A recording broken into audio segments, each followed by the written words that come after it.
Bu garip canlı bir balık ama sadece suda yaşamıyor.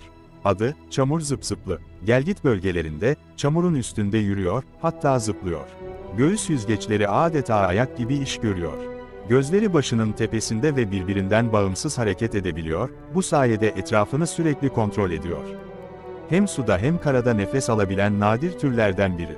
Çamura tüneller kazarak kendi yuvasını inşa eder, içine hava hapseder ve burada yavrularını korur.